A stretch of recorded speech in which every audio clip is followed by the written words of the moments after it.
ഈമാനിൽ ഒരു സന്ദേഹം പാടില്ല. സംശയിക്കുന്ന ഈമാൻ കൊണ്ട് ആഖിറത്തിൽ രക്ഷപ്പെടാൻ പറ്റൂല. ഖദ് അഫ്ലഹ മൻ തസക്കാ വദക്കറ സ്മ റബ്ബിഹി ഫസല്ലാ. ചില ആൾക്കാർക്കൊക്കെ ഇസ്ലാമിനെ പറ്റി ഉള്ളിൽ നല്ല വിശ്വാസമായിരിക്കും. നല്ല മതാട്ടോ നിങ്ങളെ മതം, നല്ല ആശയങ്ങളാണ്, ഞങ്ങൾ കുറെ പഠിച്ചങ്ങനെ മനസ്സിലാക്കിയിട്ടുണ്ട്. പ്രഖ്യാപിക്കോ? ഇല്ലല്ല, അത് തുറന്ന് പ്രഖ്യാപിക്കോ? ഷാഹത്തിൽ വേണ്ടിയിട്ട് രക്ഷപ്പെടാൻ കഴിയൂല.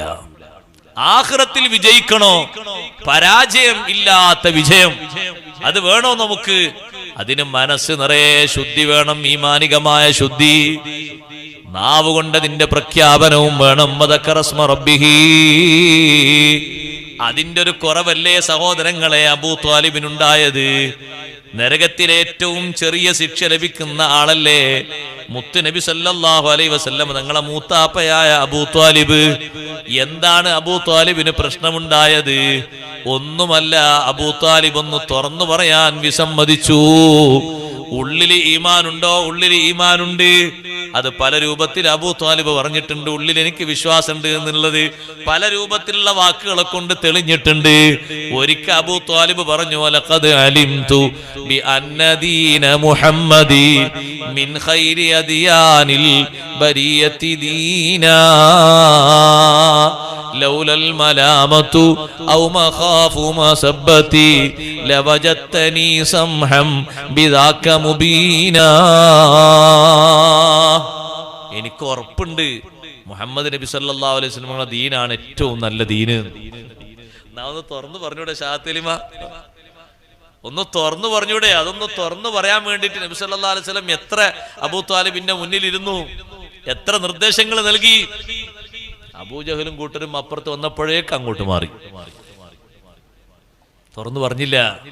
ഉള്ളില് വിശ്വാസാണ് പറഞ്ഞത്. വലഖദ് അലിംതു ബി അന്ന ദീന മുഹമ്മദ്, നല്ല ദീനാട്ടോ മുഹമ്മദ് നബി സല്ലല്ലാഹു അലൈഹി വസല്ലം കൊണ്ടുവന്ന ദീന്, അത് സ്വീകരിച്ചോളൂ. അപ്പോൾ ചോദ്യം ഉണ്ടല്ലോ, എന്താ അങ്ങക്ക് സ്വീകരിച്ചാല്?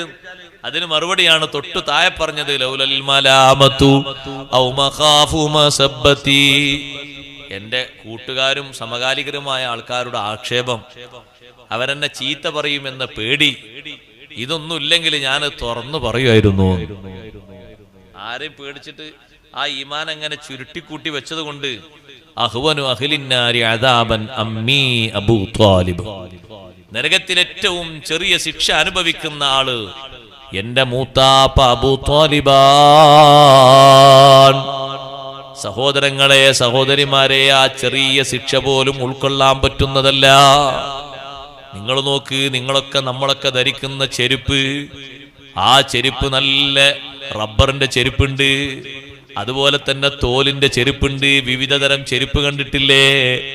നഅലാനി മിന്നാർ. അബൂ ത്വാലിബിന് നൽകുന്ന ശിക്ഷ ഏതാണ്? തീയിനാൽ നിർമ്മിതമായ രണ്ട് ചെരുപ്പ്.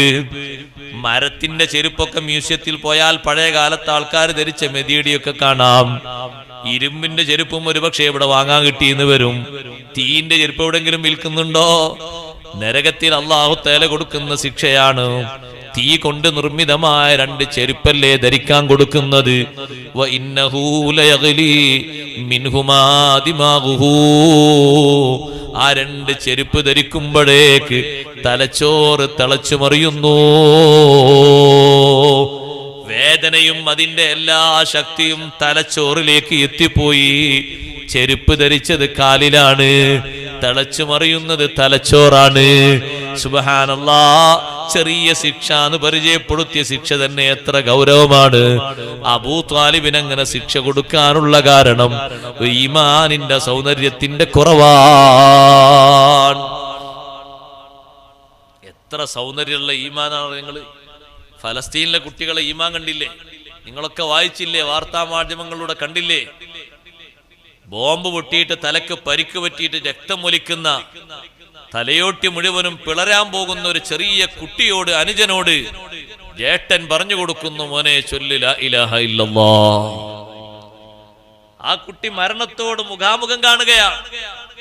ശബ്ദം കുറച്ച് പതുങ്ങിയപ്പോ കുട്ടി പറയുന്നു, ഒന്ന് ശബ്ദം ഉയർത്തി ചൊല്ലു, എനിക്കൊരു ആശ്വാസം കിട്ടാൻ വേണ്ടി. ചെറിയ കുഞ്ഞുമോന് തമ്മീസിന്റെ പ്രായമെത്തിയ കുട്ടി ചെറിയ കുട്ടി, നമ്മളെ മക്കളെ പോലെ 1 or 2 ഒക്കെ പഠിക്കേണ്ട ചെറിയ മോന് രക്തമിങ്ങനെ വാർന്നൊഴുകുമ്പോഴും മനസ്സ് നിറയെ സന്തോഷം കൊണ്ട് പറയുന്നത് ലാ ഇലാഹ ഇല്ലല്ലാഹ്. കലിമ ചൊല്ലി മരിക്കാൻ അല്ലാഹു തൗഫീഖ് തരട്ടെ. നമ്മൾ അനുസ്മരിക്കുന്ന റിഫായി ശൈഖ് റളിയല്ലാഹു അൻഹു ഒരു മാസക്കാലം വഫാത്തിന്റെ മുമ്പ് ഒരു രോഗം ബാധിച്ച് വിശ്രമത്തിലായി. വയറ് സംബന്ധമായ ഒരു രോഗം വന്നു റിഫായി ശൈഖ് റളിയല്ലാഹു അൻഹുവിന്.